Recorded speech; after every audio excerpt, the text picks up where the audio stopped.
Hello दोस्तों, आप सभी लोगों का एमआर बेस्ट एजुकेशन में एक बार फिर से स्वागत है।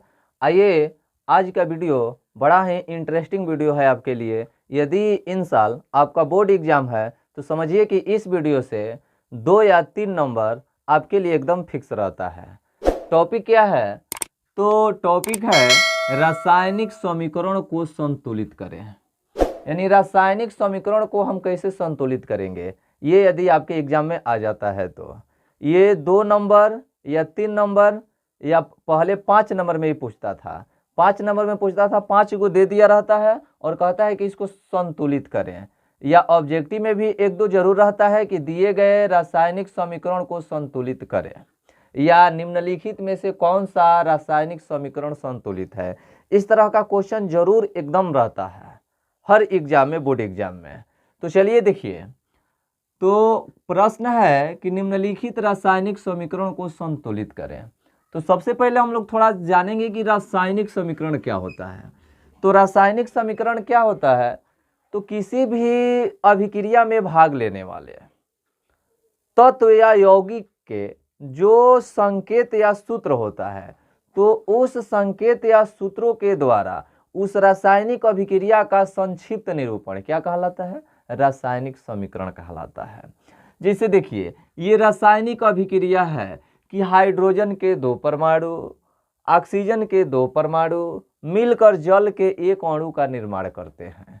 तो ये क्या हुआ? ये आपका रासायनिक अभिक्रिया में भाग लेने वाले ये पदार्थ हुए। तो रासायनिक अभिक्रिया में भाग लेने वाले पदार्थों को हम कहते हैं अभिकारक। क्या कहते हैं? अभिकारक कहते हैं। और रासायनिक अभिक्रिया के फलस्वरूप बनने वाला जो पदार्थ होता है, इसको हम प्रतिफल कहते हैं। क्या कहते हैं? प्रतिफल या उत्पाद कहते हैं। प्रतिफल या उत्पाद कहते हैं। ये हमारा रिएक्टेंट होता है, ये हमारा प्रोडक्ट होता है।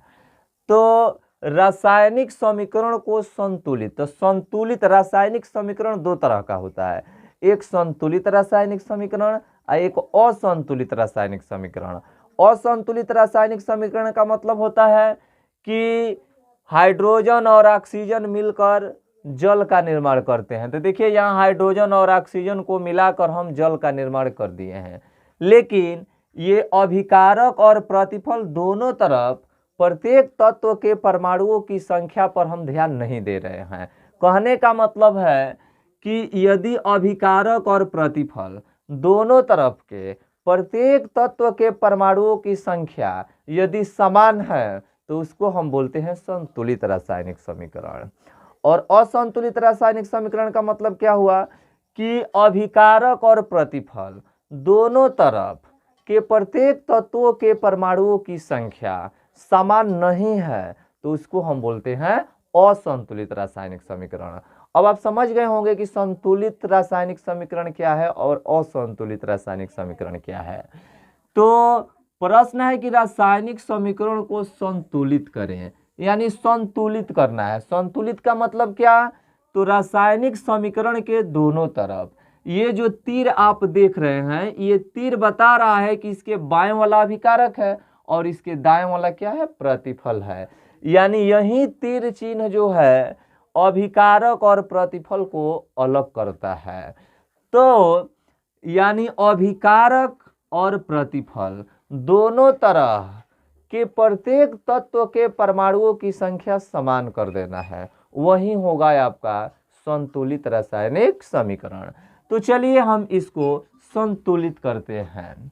तो क्या आप देख रहे हैं कि अभिकारक में आपका H2 है और O2 है। यानी इधर हम देख रहे हैं H की संख्या 2 है, ऑक्सीजन की संख्या 2 है।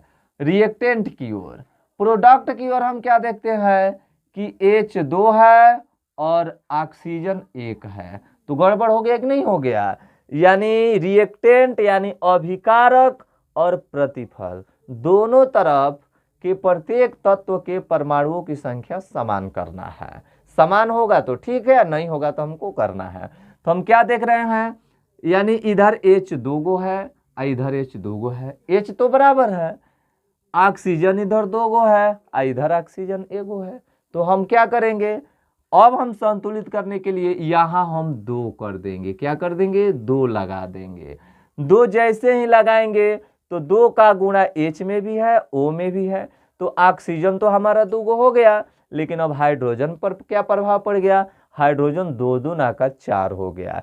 यानी अब प्रतिफल में हम देख रहे हैं कि ऑक्सीजन हमारा 2 है और हाइड्रोजन हमारा कितना है, 2 दूना का 4। तो इधर भी हाइड्रोजन 4 होना चाहिए। ऑक्सीजन 2 तो ऑक्सीजन 2, हाइड्रोजन 4 तो यहाँ हाइड्रोजन 2 है, तो हम क्या कर देंगे, यहाँ 2 लगा देंगे, क्या लगा देंगे, 2 लगा देंगे। तो ये हमारा हो गया संतुलित रासायनिक समीकरण। क्या करना था, केवल संख्या देखना है कि इधर हाइड्रोजन 2 है तो इधर भी 2 होना चाहिए, इधर ऑक्सीजन 2 है तो इधर भी ऑक्सीजन 2 होना चाहिए। तो चलिए मिलाइए, तो हाइड्रोजन देखिए 2 दूना का 4, हाइड्रोजन 4 हो गया, 2 दूना का 4 हाइड्रोजन 4 हो गया। ऑक्सीजन देखिए 2 है तो यहाँ भी ऑक्सीजन देखिए 1 है ना, यहाँ 2 से गुणा कर दिए तो क्या हो गया, 2 हो गया। यहाँ कभी भी आप गुणा नहीं कर सकते हैं, क्योंकि हर चीज का कुछ ना कुछ नियम होता है। पहले यहाँ गुणांक का चिन्ह हम रखते हैं। तो ये हमारा पहला हो गया, पहला हमारा कंप्लीट हुआ। चलिए दूसरा देखिए, दूसरा है आपका, दूसरा है Fe और H2O। अभिकारक में क्या क्या है, तो अभिकारक में 2 पदार्थ हैं, एक है Fe यानी लोहा, एक है जल। इधर देख रहे हैं Fe3O4 और H2 है ना। तो क्या अभी हम बताएं, संतुलित रासायनिक समीकरण का मतलब कि दोनों तरफ का मतलब अभिकारक और प्रतिफल। ये जो एरो का चिन्ह देख रहे हैं, जो तीर का चिन्ह आप देख रहे हैं, इसके बाएं वाला सब अभिकारक है और इसके दाएं वाला सब क्या है, प्रतिफल है। तो संतुलित समीकरण में क्या करना है, अभिकारक और प्रतिफल दोनों ओर के प्रत्येक तत्व के परमाणुओं की संख्या समान कर देना है। तो चलिए अब इसको करते हैं।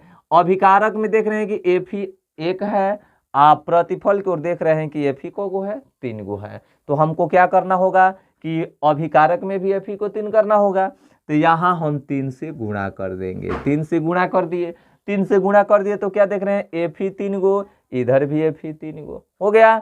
अब देखिए H 2 गो है, इधर भी H 2 गो है, ठीक है। लेकिन अब देख रहे हैं कि ऑक्सीजन इधर 1 गो है और इधर ऑक्सीजन 4 गो है, तो ये 4 गो है और इधर 1 गो है, तो 1 गो को 4 गो में हम बदलेंगे। तो हम इस 1 गो को 4 करने के लिए यहाँ 4 से गुणा कर देंगे। 4 से जैसे ही गुणा किए तो देखिए ऑक्सीजन तो 4 हो गया, ठीक है, लेकिन हाइड्रोजन पर क्या प्रभाव पड़ गया, हाइड्रोजन 4 दूना का 8 हो गया। तो इधर हाइड्रोजन 8 तो इधर भी हाइड्रोजन 8 होना चाहिए। तो हाइड्रोजन इधर है कितना, तो हाइड्रोजन इधर 2 है, तो यहाँ भी हम 4 से गुणा कर देंगे। अब आसानी से सब मिला लीजिए। देखिए अभिकारक में Fe 3, प्रतिफल में Fe 3, अभिकारक में हाइड्रोजन 4 दूना का 8, प्रतिफल में हाइड्रोजन 4 दूना का 8, अभिकारक में ऑक्सीजन 4 तो प्रतिफल में भी ऑक्सीजन 4 हो गया कि नहीं हो गया। तो ये 2 गो हमारा हो गया। तीसरा देखिए Mg है और HCl है, अभिकारक में Mg और HCl है। इधर क्या देख रहे हैं, MgCl3 है और H2 है, MgCl3 है और क्या है, H2 है। चलिए मिलाइए, गिनती कीजिए, Mg इधर अकेला है, इधर भी Mg अकेला है, ठीक है, इधर H अकेला है, इधर H 2 गो है, इधर H 2 गो हो गया तो गड़बड़ हो गया, इधर H 2 तो इधर भी H 2 होना चाहिए, तो यहाँ हम 2 लगा देते हैं। तो 2 जैसे ही लगाए तो हम क्या देख रहे हैं, 2 जैसे ही हम यहाँ लगा रहे हैं तो हमारा H 2 गो तो हो गया, लेकिन Cl भी 2 गो हो गया। इधर Cl को गो दिया है, इधर Cl 3 गो दिया है, इधर Cl 3 गो दिया है, गड़बड़ हो गया। ये नहीं हो सकता है, क्योंकि H को जब 2 कर रहे हैं तो Cl 2 हो रहा है, लेकिन यहाँ हम देख रहे हैं कि Cl को गो है, 3 गो है। तो यहाँ यदि हम 3 करते हैं, तो यहाँ यदि हम 3 करेंगे तो H 3 गो हो जाएगा, फिर गड़बड़ हो जाएगा। तो अब हम क्या करेंगे, यहाँ 2 कर देंगे, यहाँ क्या कर देंगे, 2 कर देंगे। जैसे इधर 2 करेंगे तो Cl 3 दूना का को गो हो जाएगा, 6 गो हो जाएगा। तो Cl जैसे ही यहाँ 6 गो होगा तो यहाँ भी हमको 6 लगा देंगे। यहाँ जब 6 लगा देंगे तो Cl 6 गो हो गया, Cl 6 गो हो गया, Mg 2 गो हुआ तो यहाँ mg 2 कर देंगे, mg यहाँ क्या कर देंगे 2 कर देंगे। ठीक है ना, लाइट कट गया है, देखिए थोड़ा सा ध्यान दीजिए इधर, इसको पूरा कर लेते हैं इसी तरह। तो mg 2 गो हो गया, Cl आपका 3 गो हो गया ना, तो 3 दूना का 6 हो गया Cl, और mg आपका कितना हो गया 2, तो इधर भी 2। अब देखिए H2 इधर 2 गो है, इधर H इधर 2 गो है, इधर H को गो है 6 गो है, तो यहाँ हम 3 लगा देंगे, यहाँ हम क्या लगा देंगे 3 लगा देंगे। तो देखिए तो सब बराबर हो गया कि नहीं हो गया, Cl 6 तो Cl 6, mg 2 तो mg 2। अब आप क्या देख रहे हैं, सब बराबर हो गया कि नहीं हो गया, सब बराबर हो गया। चलिए अब हम लोग अगला में चलते हैं, 3 गो हो गया ना, अब चौथा हम लोग चलते हैं।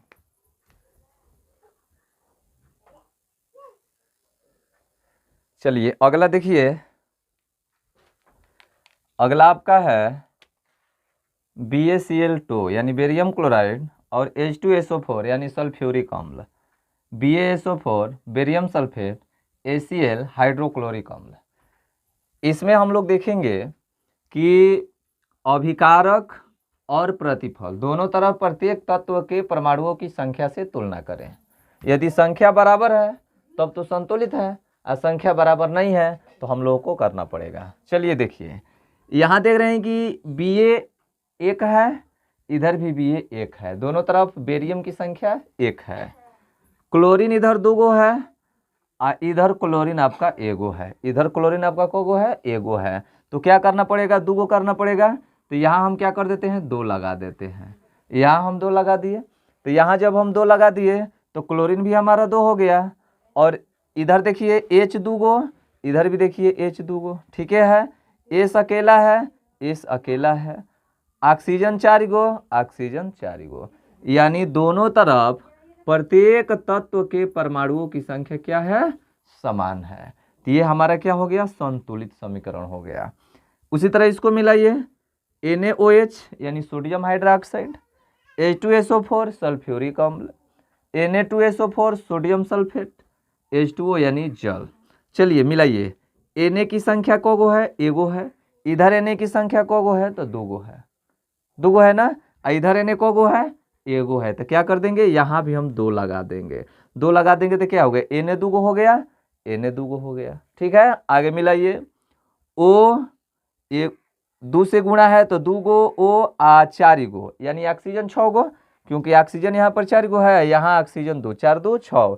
इधर देखिए ऑक्सीजन 4, ऑक्सीजन 1, तो 4 1 5, इधर 6 गो है टोटल ऑक्सीजन की संख्या, इधर ऑक्सीजन की टोटल संख्या को गो है 5 ही गो, तो क्या करना पड़ेगा यहाँ हम 2 लगा देते हैं, यहाँ 2 लगा दिए तो क्या देख रहे हैं कि 2 से गुणा कर देंगे तो 2 और 4, 4 2 6, यानी इधर भी ऑक्सीजन 6 गो हो गया, इधर भी ऑक्सीजन 6 गो हो गया, बराबर हुआ।